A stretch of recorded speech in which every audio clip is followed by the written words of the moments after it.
Cool. I think we are live. Hey, everybody. Thanks for joining us today. We'll probably give it about another minute or so, just kind of let people filter in here, all the late people. In the meantime, let us know where you're calling in from in the chat. It's always cool to see where everybody's at in the world. But yeah, bear with us for like maybe another 30 seconds or so while we wait for the late arrivals here. Let's see, we got someone from Canada. Hi, Robert. El Salvador, that's cool. UK, all over. John, you're out in what part of Florida? Jupiter, Florida? Yep. Palm Beach County. Palm Beach County. I don't, Boulder, thanks, Ryan. Laura from Portugal. Cool. Well, I think we've given them enough time. So let's go ahead and kick things off here. So for those who might not know, I'm Ross. I'm one of the co-founders here at Cloud Campaign, and today we have John De Tomaso, who is the president and principal of 98 Buck Social. We've been working with 98 Buck for I think it's been about 2 years now. And they've been around for, I think, about 6 years, at which time they've gone from, company inception, one client, to over 2,000, which is pretty crazy. So we're lucky enough to have John kind of come in here and talk to us about that journey. John, thanks for joining us. Yeah, thanks for having me. This is amazing. It's great to see so many people from so many different places. Yeah, it's always cool. You never know where people are going to be showing up from. With that, I'd love for you to kind of give us your background, how you ended up in the agency space, yeah. Perfect. So I was Air Force for many, many years. And one of my jobs had a lot to do with speaking and engaging with people often. So I became very comfortable with interacting with people and communicating. When I got out of the Air Force, sales made sense to me. So I was a business development director for many years. And about 15 years ago, I thought it would be a good decision to start learning more about the digital space and the digital world for very obvious reasons. And that's where I focused most of my time over the last 15 years, learning more and more about the industry from a business development side. But in a position like that, as many of you probably know, many of you probably wore that hat before as well, you learn a lot about the business side too. So that's positioned me really well to just take my experiences to 98. And here we are today. Cool. Yeah, and we're going to dive into questions here, but I'd love for the audience to play along, as they say. Feel free to put questions in the chat, and we'll try to answer them as we're going, but we'll definitely save some time at the end for Q&A as well. But diving right in, I know the big question that everybody has here is how the hell do you go from managing one brand to 2,000? And I realize that this is a huge question. So I'd love for us to kind of break it apart and talk about maybe how the acquisition strategies have changed from, let's just say, 1 to 10 clients, 10 to 100, and so on and so forth. Yeah, so that's a great question. I'll try to not make it a long answer, but there's a lot to it, right? Initially, maybe I should set the stage a little bit by just letting you know that I'm one of 3 partners. Our founder, Chris Hewitter, credit to him for getting 98 Bucks started.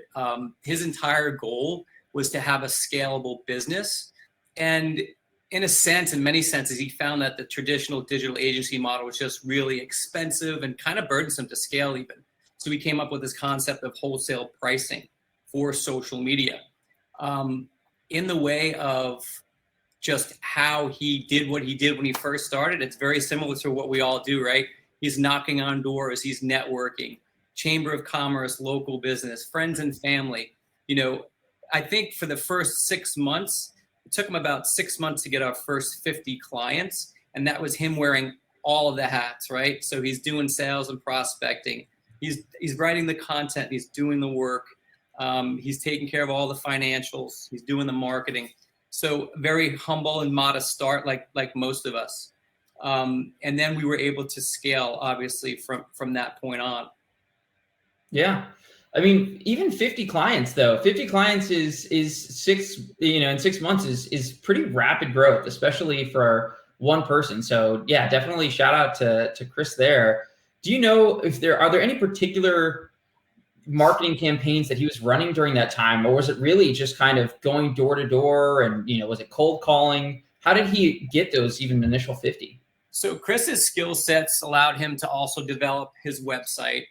He knew a lot about SEO from the start, so he was developing some organic traffic early on. He also knew how to run ad campaigns. Now, truth be told, 6 years later, our ad campaigns are completely different, and he's been able to fine tune that based on not only the changes that we deal with the platforms all the time, but just how we do business, right, and what people respond to. So initially, there were pieces of that, but that costs money, right? So initially, there wasn't a big budget. So it was a lot of him just pounding the pavement and being very thankful for the referrals we got and so on and so forth. Yeah, that makes sense. And so, again, moving from like 50 to 100 when there is a little more room for a budget. I know you had talked about this strategy started to change there. Can you talk to us a little bit about that? I know one thing that we have dealt with here, sometimes when you're starting a campaign, it'll look really successful out of the beginning and then it kind of flatlines, and you have to figure out what is the point where you kind of give up on a new acquisition strategy. Or sometimes it's a slow start and then it ends up being pretty successful. Did that ever happen to you all? And how long do you give a trial to a new one of these acquisition strategies before you kind of say yes or no? So a lot of our lead generation did come from advertising, Facebook, Instagram, Google advertising. Over the years, we've learned where we need to put most of that cash as far as how we divide it up. But initially, the majority of the campaigns would bring in, obviously, the amount of needs that we needed to keep things rolling. We didn't have a big budget to start, but the campaigns would develop, and we'd pay attention to the consumer responsiveness and the data we were getting. Campaigns, typically when we started from the beginning, would run for about 2 to 3 weeks before we even had some real data to make sure that it's doing exactly what it needs to do. And depending on the ad sets and the A/B testing we're doing, it could be 6 to 8 weeks. So Chris did a really great job initially of fine tuning that so that we could get the cost per lead down. We could get the amount of leads we needed to support the current base and then still have room for growth, if that makes sense. Yeah, that definitely makes sense. So it sounds like a lot of the campaigns that you've been running as you've gotten a bit bigger are, cost per lead campaigns, which is something that we have a bit of experience with as well. Once you have a new lead, what does that process look like? Because I know some agencies can manage to get that lead, and then it's the closing process that they actually struggle with. Yeah, absolutely. So that has everything to do with the talent level, right? And as far as sales goes. And the training is very, very important. In the beginning, it was Chris selling a lot of it on his own, and then gradually brought on some salespeople. So, scaling with all of the leads coming in, it's important to have that toolbox in place as well. You've got to have a CRM, where you should have a CRM. When we first started, there wasn't a lot of what we needed. We were doing like sticky notes and spreadsheets, if that makes sense. I still love spreadsheets. The team gives me crap about it, but they're great. They definitely work. But over the years, we've been able to streamline our processes, dig into the technologies available, and then make it so that when the lead came in, it was addressed quickly. And a lot of our services, they can sign up online as well, and we can definitely get into that. Yeah, well, let's talk about that. So have you changed now to having more of a hands-off approach and actually driving traffic to the website instead? So we have great organic traffic, right? We continuously run ads for sure on Facebook and Instagram. We did a lot of Google ad work for quite some time. And then with the last couple of years, we saw that the return wasn't as great as it was on the Facebook and Instagram. So a very small percentage of our ad spend actually goes towards Google to date. Yeah, that's interesting. Natalie asked a great question that I know I struggled with when I was doing a lot of cold calling at the beginning of Cloud Campaign, which is when you're prospecting for new clients, how do you come off as not necessarily salesy or, not soliciting? I think it's really important for people to see you as a human, because if you do come off as overly salesy, the call ends pretty quickly. Oh, absolutely. I think the best approach, and there's so many variants of that, the best approach is to always make it about the client and their needs don't even talk about yourself at all. The 70-30 rule, they should be talking 70% of the time, if that makes sense as well. So when we get a brand new lead, our sales staff is trained and they put their own spin on it. Obviously, they all have individual personalities, which is great. But in essence, they're thanking them for their inquiry, right, first. And they're asking them to share a little bit about the reason behind their inquiry. They're asking them to share a little bit about their business and if they can answer any questions they might have about our services, and perhaps would be a great fit. We're not talking about how great 98 Buck is. We're not throwing packages down their throat right out of the gate. We're not talking about our great low pricing, none of that. We give them room to breathe. We give them an opportunity to speak to us, because when you do that, half of the information, if not more than that, that you need to close a deal, they provide, at the onset of the conversation, and they don't feel pushed. It's very relaxed, and then you've got the information you need to support, the end of the conversation, for sure. Yeah, it's very similar to kind of what we preach here, which is being more problem solving rather than selling. Figure out what the problem is that your potential customer, the lead, is trying to solve, and then try and provide a solution to that problem rather than selling them on what your particular solution is. So kind of coming back to the process of scaling, I know that you mentioned Google didn't end up being as successful for you all. Were there any other challenges or big challenges you faced while scaling, or any other campaigns that you were running that you ended up shutting off because they didn't work very well? Not necessarily outside of Google. I mean, we consistently were, creating content marketing. Our SEO is in place. We do a lot of blogging. Our email marketing, our retargeting efforts are solid, and that's always consistent, has to be, right? And then we do have our social media, paid advertisement budgets. We haven't changed from that model much at all, because it's been very consistent and very successful. Just as we scaled, we've been able to commit more resources and more money into those areas to support new clients. But things have changed drastically, especially with the relationship we were able to create with you over the last 2 years. Yeah. And in the chat, I would love to hear if anybody has some strategies that have either worked really well or some strategies that didn't go so well. I'd love to hear about those, and I'm sure everybody else in the audience would as well. So kind of last question here about the whole scaling process. Did you ever hit a point where there was a plateau? Maybe at 100 clients or 500 clients. Was there ever a sticking point? And if so, what kind of caused that, and what did you do to overcome it? Yeah, that's a great question. So I think, unfortunately, oftentimes agencies make the mistake of trying to scale too quickly. And we did that. We didn't have a thorough investigation of our processes, if you will.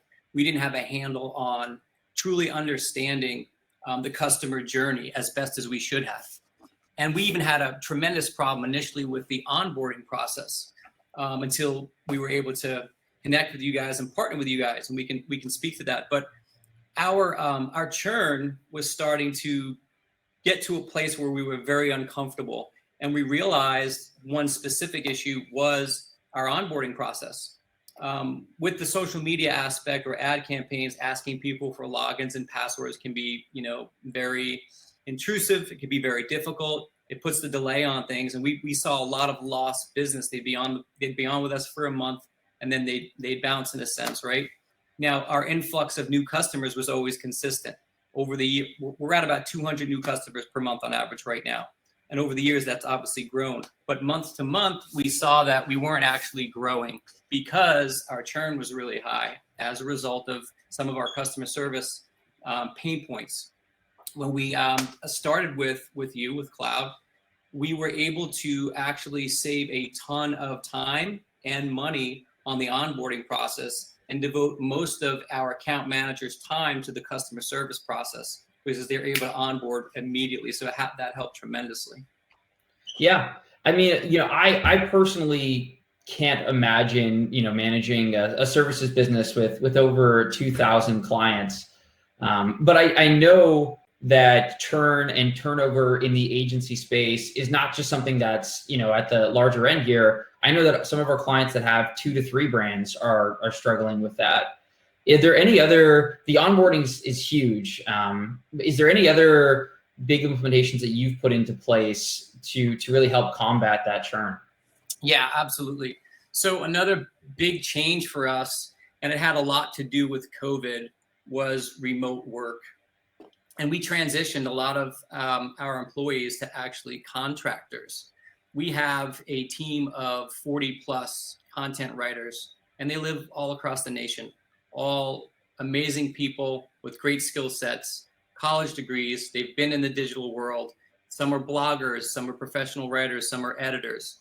And what we found was we don't need to necessarily have a huge staff in-house. Obviously, that speaks to higher salaries as well.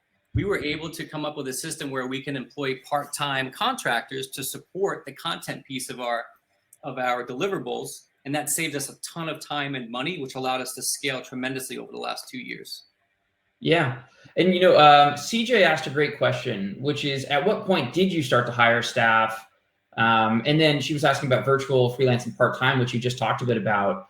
But how have those strategies changed, from, again, 1 to 10 clients and so on? I know that a lot of people say in the beginning, you can actually afford to spend more time, be more hands-on to combat as much churn as possible. Is that something you experienced? And would you have different advice for somebody that's, maybe within their first 50 clients? Yeah, another great question. So after the first 50 clients, obviously Chris was very overwhelmed. I believe at that point we had 3 content writers, and we were focused only on social media. We've transitioned most recently to full digital marketing services, but initially it was all social media. So at that point he had 3 employees, and they were overtasked in a sense, but they were part of the team. They were all about 98 buck, and everyone was putting in a ton more hours.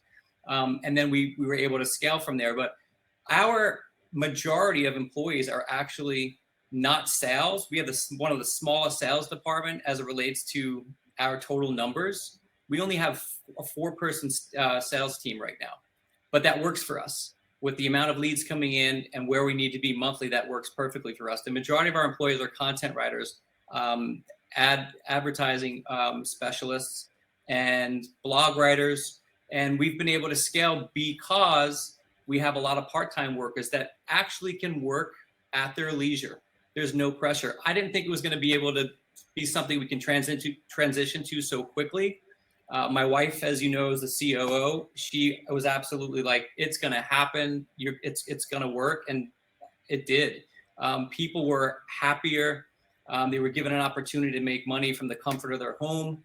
They do great work. We're able to monitor them. We obviously have systems in place to monitor the work, throughout the day as well. But it's been an amazing transition.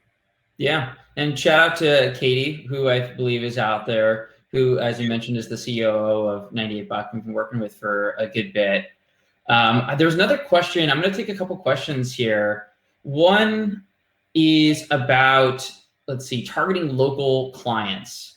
Is that how, I know that you had mentioned Chris was going door to door. Did he really focus on the local community to start? At what point did you start branching out of local companies? Yeah, absolutely. So for the first 6 months, that's what he was doing. He was creating a local brand and a local buzz, honestly, and doing great work. And that spread.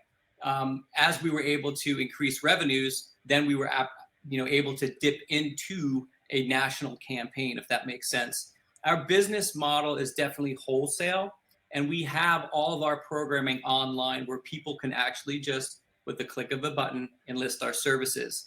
Everything's there for them to view. We make it very, very simple. But as we grew and we were able to contribute more funds to the ad campaigns, we were able to obviously take it from a local scene right to a national. We didn't kind of focus on maybe the East Coast or, the northern area. We just went national at that point. We obviously spread our budget right across the ad sets that we had, and it worked. Yeah. Another question. So I know you had mentioned at the beginning, 98 Buck was really focused on just social, and over time you've transitioned. So how did you decide to expand those services? Are there any services that you started to offer and then ended up deciding that it wasn't worth the time and effort, or you couldn't make a good enough margin on it? So yes and no. We started to offer services, but we weren't ready to offer those services. And I'm sure that makes sense. too often. And I think I spoke to that earlier. So it wasn't that it wasn't going to have the return that we wanted. We just weren't set up yet to support the customer service side and to provide the results that we needed. So we had to shift gears, do what we do best, and then prepare one at a time to have the tools necessary, to have the staffing necessary, to have all the experience necessary within our staffing to support new products. So fast forward 6 years, we now obviously do a lot of web design and search engine optimization. We run paid ad campaigns across most if not all platforms. We do a lot of photography and videography locally as well. So we've been able to take our time, make sure we have processes in place to support the deliverables of all the new campaigns. And that's lent itself to us being able to really focus now more than ever on resellers and white labeling, which again, Cloud Campaign has been huge for us to enable us to do that. There are so many agencies out there that want to scale, and some don't know how, or some just don't have the resources to. And that's where we fit in really, really well, because if they can find a company like us that they can trust to get the results with our wholesale model, they're able to create a margin on top of our pricing that makes sense for them, send over the work to us, our team takes care of it, and it's hands off. And it's subscription based for them, it's monthly revenue. And yeah, absolutely. We've been able to focus on the reseller side a lot more over the last year and a half. Yeah. And Ryan had asked a question about that, which, I guess, and I have another thing to add on to it, which is, has reselling been a large lever, had too much coffee today, for your growth? And also, have you seen, from your customers, it enable their growth as well? Yes. And if so, how? Like, how is it facilitating that? Yeah. So there has to be a high level of confidence for people to pass off their clients to you, right? So when they establish that we're a great fit, and after a couple of months things are really working, then that's a motivator for digital agencies to start selling more, because they see it's working.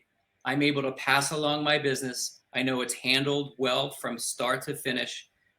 It really truly motivates these digital marketing agencies to start dabbling in their own ad campaigns for different types of services, as long as they, understand or they're comfortable with, sending them our way. I've had so many conversations with companies that they're scared, right? Sometimes you got to take that plunge. Smart and slow, I like to say all the time. But that's been the case often. We work with a lot of startups too, where their niche is SEO. But when they get on the phone, a lot of times people want one-stop shopping. Well, you only do SEO. I really need some social media. I want to run some paid ads. We all hear that all the time. So if we're not ready for that as an agency yet, finding a solid reseller is always a great plan. Yeah. Yeah, it seems to be more and more common today. We've obviously seen a good bit of it from just our relationship with you as well. Logan asked a great question that we get all the time, which is, do you think you should lock clients into contracts or do everything month to month? I'm really curious to see if you have experimented with this at all. Did you ever do longer term contracts? What are you doing now? Logan asked, kept asking, let's see, a lot of people have been burned by other agencies from not getting results. And so if that's something that comes up, I'm sure you've had those conversations. How do you kind of assuage those fears? Yeah, that's a great question.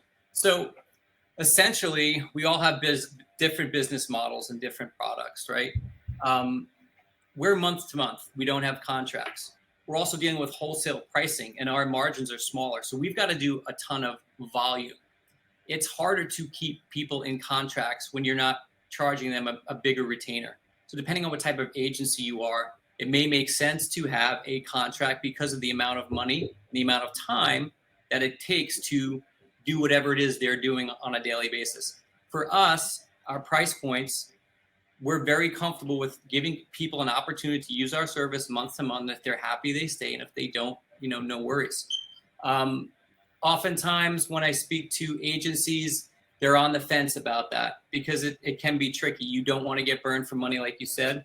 But at the same time, if there aren't any results, people don't want to get locked in. That's always going to be an issue, no matter, who you're dealing with. We like to maintain that no contract just model, because I think it gives people more comfort right out of the start. And they ask often right out of the gate. That's like one of the first questions. Well, do you have a contract? Because if you do, I'm not interested. Right or wrong, that's usually what you get greeted with often. And, I think this kind of ties into that, which is, the whole retention problem, and as well as onboarding new clients. Randy asked, cost versus offering. That's their biggest issue when it comes to retaining monthly clients. How have you decided on your pricing? Obviously, doing things at scale has, I'm sure, helped you get down to where you are. But how do you go about deciding pricing, especially as you're adding new products in? So initially, again, when Chris created the structure, we had an initial product line with, again, wholesale pricing. It's only changed in the last 6 months based on our confidence in consumers spending more, although it was still wholesale pricing. It really depends on what type of client you're going after, right? If anyone watching today would go online and look at our products, it's definitely wholesale. But I talk to clients all the time. I have great resellers where they're charging a retainer for whatever it might be, $5,000 a month, and they associate the fees for the different campaigns, and they pass along the business because of the wholesale pricing. It really depends on the price points and what you're actually selling and what deliverables. And that's why whenever I get a reseller on the phone, my first thing is to, hey, get familiar with what our deliverables are and our price points. Then compare that to what your deliverables are, and let's figure out what that happy median is for the margin. We're very transparent about that because we're trying to establish this relationship. There's no reason not to talk about what they can get or what they can't get. Yeah, that makes sense. And I think taking a step back, Natalie asked if you could describe the wholesale model versus the typical agency model. I think some people in the audience might not even know necessarily what wholesale pricing looks like and what all that entails compared to, the end agency. So another great question that we get all the time. And when I answer, it's like, wait, what do you mean? It's the same pricing. So we purposely decided that our wholesale pricing is going to be something that we offer individual businesses and also wholesale resellers, because we just want to try and earn as much business as possible. Our initial plan, not to be salesy, but it's $98. We're $98 social, right? You really can't get lower than 98. And that's what I try to stress to them. Our business model allows for you to be comfortable with what you're spending and yet getting the results that you're looking for month to month.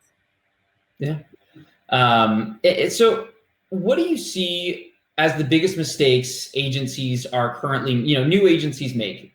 And if with everything that going back to the beginning, is there anything that you think you all would do differently now? Knowing what I know today. Knowing what you know today, yeah. I think that's always a yes for all of us. Yes. And if it's not, we're probably telling a little white lie, right? So I think to answer your first question, we all make a lot of mistakes. I don't know if there's ones that are more. I'd have to say scaling too fast is definitely one, for sure. And I think we mentioned that earlier. If you don't have your systems in place, then it's not time. And I think people worry a lot about, obviously, revenue and how they're going to get to that next step. And if that first step isn't fine-tuned and working perfectly, with the exceptions, right? What's going to happen is your retention is going to drop. You're not going to be able to support that new business. Now we're online, bad reviews. So that, I think, is one of the biggest mistakes that agencies make. They try to scale too quickly. And that also puts pressure on your staff, if you think about it, right? It's not just the revenue. It's what does it do to your internal team? You're overburdening them with work. Sometimes most agencies don't have the necessary resources in an individual to even support that type of service, but we push it through because we were on the telephone with someone. They're like, "Oh, I'm paying my last guy $10,000 a month," and you hear that and you're like, "Oh, I can do it all day." And that's where I think most of us make that mistake. Yeah, and so to that point, I know that one of the big initiatives that you have put into 90 Buck again is combating turnover and churn, and nothing will drive churn up like not fulfilling the services that you're saying you're going to. So, coming back to the fact that you have so many clients that you're having to do this for on a day in, day out basis, what are some of those processes that you've put in place, some of those structures, even some of those tools that you've used, to not just us, but some of the tools that you've used to make sure you have that rigid structure so that you can fulfill services as you're saying you will? Yeah, that's a great question. So over the years, with our growth, we've been able to implement a lot more into our toolbox, I like to say. Obviously, a CRM is extremely important. You want to be able to track all of the data and all of your potential clients and all of your wins and all of your losses for many, many different reasons. I will say that for years, I used Salesforce, and this isn't, hate on Salesforce time, but most recently, Go High Level, they kind of came out of nowhere, kind of like you guys, just like crushing things like really, really fast, and people are falling in love with them. But they have a tremendous amount of things to offer as bolt-ons within that CRM so that you can do different things within your agency. So that's one big change for us. We moved over to Go High Level, and it's been amazing. It actually gives us an opportunity to sell other portions of that. And within that CRM, you have the ability to create different campaigns. So I would encourage you to maybe take a look at that if you're looking for a CRM. And there's a lot of great ones out there, but for us, that works. And we're actually at pretty much in love with it at this point. Yeah. As far as our customer service, there's a lot of software out there that's great. We use Basecamp. I use that at agencies in the past, and it just works for us. It's very task-based, as you know. Maybe you don't know, but we're able to monitor anything and everything that's going on with every single campaign, create tasks and to-dos with timeframes so that from the management level down to the supervisor level, down to the individual creating the work and carrying out all these tasks, we always can measure everyone's performance. So that's helped tremendously. And then having cloud on top of that, it just brought it all together for us because we're able to schedule, post, monitor, and give our resellers the confidence they need to see every one of their businesses lined up really, really well, and the confidence that everything's getting done. So there's a few of the tools. Obviously, there's many more, but I think that's a good highlight. Yeah.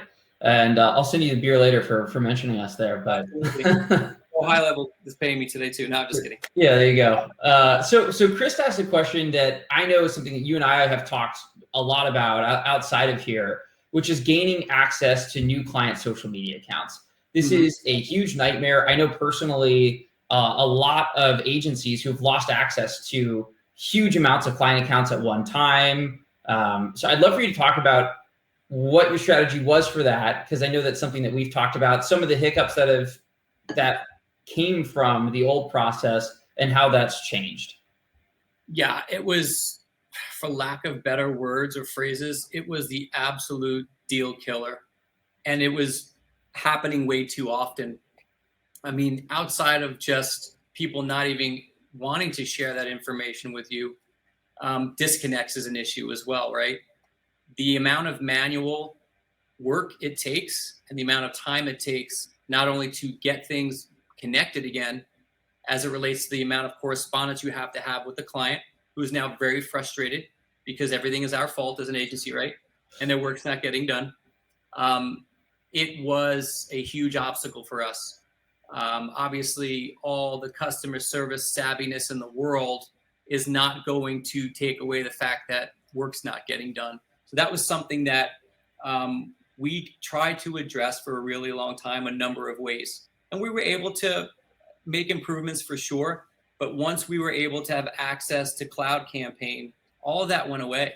It's automated, right? Again, not to make this all about Cloud Campaign, but that for us is a reality. That's our truth. Our onboarding process went literally from up to 2.5 hours. And we track all this. It used to take us 2.5 hours of total combined time between emailing, calling, getting them on the phone, not getting it done the first time, just to onboard and get things connected. But with Cloud Campaign, it's instantaneous. Every now and then we'll get someone that's not as savvy. And you actually helped me with this. We've set up a system where we get them, right, like we all are today, and we take their screen, we help them connect, we show them exactly what they need to do. And that doesn't happen often. So Cloud Campaign's been able to support that. And our onboarding process is very, very clean, and people love it. Yeah. And again, I appreciate you mentioning us. I think the big thing that I want to touch on here is a lot of agencies that we work with, we see, being made admins across hundreds of their clients' social media accounts. And the problem with that is one of your clients decides to, post about selling hand sanitizer or maybe CBD or something that violates Facebook's terms of service. The next thing you know, you're going to lose access to hundreds of accounts at the same time. It's something that we've seen over and over. So whether it's us or a different tool, having the client link their social media accounts seems to be a way that a lot of agencies are moving. That also has helped speed things up, it sounds like. Yep, absolutely. And we ran into that problem. We did have numerous accounts shut down, and it was a nightmare for Katie and for the team. And they literally spent, I believe, close to 3 weeks reworking everything and sending emails and apologizing. It's definitely a real issue for a lot of agencies that aren't using, the likes of a Cloud Campaign. Yeah. So I'll take a handful more questions here, and then I'll hopefully have you give us some last little nuggets of wisdom. But Dennis wants to know, are you only doing wholesale for social? No, not at all. Our pricing is structured to support our wholesale model across our campaigns. Cool. And I think Natalie is another good question. Natalie, I appreciate all the good questions here today. Me too. People might be skeptical of a $98 price tag, right? I mean, we've all been there. You almost will buy the more expensive thing because you're like, yeah, it's cheaper. It might not be as good. Mm-hmm. How do you go about combating that, for somebody out there who might even be willing, looking at lowering their price? How do you combat that concern? Yeah, great question. So the proof is in the pudding, but before you even get to the pudding, so to speak, it's all about the sale and how it's presented, right? So I totally get that, and I hear it often. Still to date, 10% of our new lead gen, I'll actually call myself to stay engaged, to make my team members feel like I'm a part of this and I'm in the trenches. So I often hear that. This has got to be a joke. How do you do anything for $98? And I politely explain that $98 is our first level package. It's a modest package, but there's great value in it. And I explain to them the deliverables. Now, if you're looking for something a little bit more robust, we still have great wholesale pricing, but we can walk through the different levels that we have to offer, and maybe that'll be a better fit for you. Yeah. Sorry, my own question here that came from that response. What is the value that you tell people they're going to get out of your $98 package? Because I think a lot of agencies don't do a good enough job at pitching value. They talk about what it is that they're going to do, but they don't actually talk about the value that brings. I'd love to kind of hear, what is the value that you talk about from that package? So for the $98, we typically sell that to a startup or someone that has zero presence and they have a very, very modest budget. And we're very, very transparent about what to expect if you're posting 3 times a week on 2 platforms. That happens to be the deliverables. And I tell them very honestly, if you're not running some sort of ad campaign or driving traffic or constantly staying engaged with your new followers, it's going to be very difficult for conversions. I think a lot of agency owners, sales reps fall into that same problem of having to explain to the digital layman, so to speak, the difference between posting and actual conversions and ad campaigns. So they appreciate when you talk to them like that and you explain the difference, because I'm never going to tell someone, we're going to post for you 3 days a week and you're going to sell a ton more products. Not going to happen. Never going to share that message. They respect the fact that you're being honest with them. And you're also telling them, look, it's $98, right? You're going to get a great presence. You're going to look more professional. It legitimizes your business. You can start to engage with the people that are following you. But yeah, it's a start. Yeah. I think something that agency owners and especially in businesses don't always realize is how many people will look you up on social media now instead of your website. Because I think we know 5-10 years ago, everybody said your website is kind of your first point of contact with potential customers. The last stat that I read showed that 68% of people now, before they buy from you, before they use your services, they actually look you up on social media. It's kind of supplanted the website in that regard. So it's incredibly important to have an active online presence now. And I think as agency owners, this is something that you can really talk to your clients about as well, because this is probably where your prospective clients are going to look you up. And if you don't have an active presence, it's kind of, it doesn't look as professional as you mentioned. Agreed. Absolutely. Thomas wants to know, sorry, last few questions here. They keep coming in. Are you offering services in any other language outside of English? Spanish. Cool.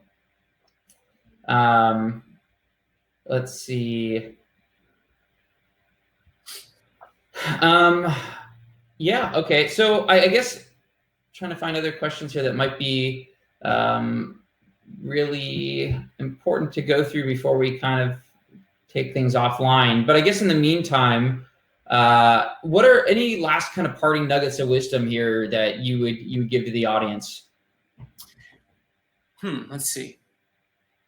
I think if someone was to kind of look back at how I progressed professionally, they would probably encourage me, as I'll encourage everyone here today, to ask more questions, to lean on people that have been there already, to not try and figure it all out yourself. There's a huge community online of people with just great information. We all have different business models, so obviously the resources are going to be different. But I would say don't be afraid of just admitting, hey, I'm stuck. I'm going to reach out. I'm going to figure out if anyone else is in this situation and what did they do. And you do your due diligence. But I would say that's probably one of the biggest takeaways today is lean on others. You don't have to do it all yourself. There's so many people that want to be helpful, and that can be. And equally, you can be just as helpful to them. Yeah. And where can people go to find out more about 98 Buck? So our website is www.98bucksocial.com. You can check out our social media feeds as well. Cool. And we have one last question here before I let everybody out of here. Are there any groups or any specific websites that you can think of where people can go to learn more? I don't have an answer for that, but I can absolutely share some great resources with you. I know my team has within our base camp a list of them. So I apologize for not having that prepared, but I can certainly get back to you with that. Cool. Yeah, we might be able to get that out to everybody on the mailing list as well. That'd be great. Sweet. Cool. Well, thanks so much for doing this. This was awesome. Thank you, Ross, and thank you for everyone in attendance. Best of luck with your businesses. Yeah. If anybody has any questions, definitely reach out to 98 Buck. And if you have trouble getting a hold of them, let us know and we can connect you over. But yeah, thanks everybody. All right. Have a great day. Thanks.